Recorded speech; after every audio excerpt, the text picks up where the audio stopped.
Bonjour, je vous présente la Glide de chez Takoon.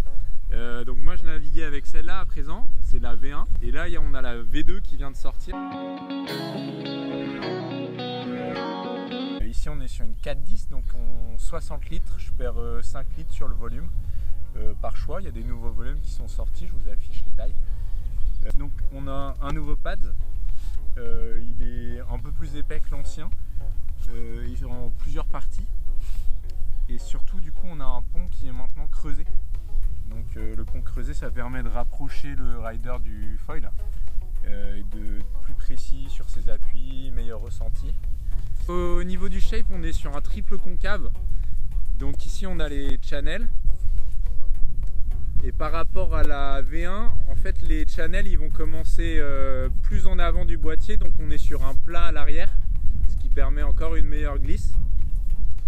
Toujours un petit kicktail ici. On a une nouvelle répartition du volume. On a le volume qui est très centralisé ici, donc on affine un petit peu le nose et le tail.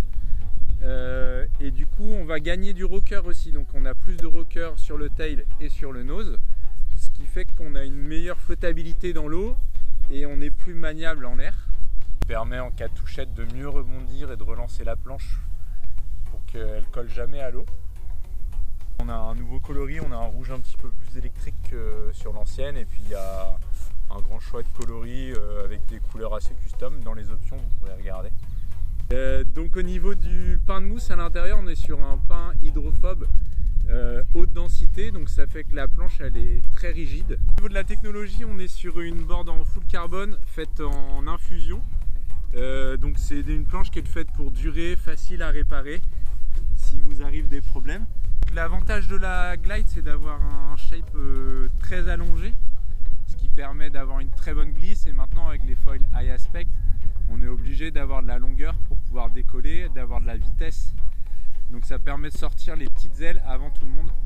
Donc nouveau pad qui est fait en Europe maintenant, donc petite révolution là-dessus, et on approche du 100% européen. Il nous reste toujours les boîtiers futurs qui sont faits aux States. Une prochaine phase d'amélioration, mais pour l'instant ça reste les plus solides du marché. Donc voilà la planche que je vais utiliser cette année, donc à bientôt sur l'eau.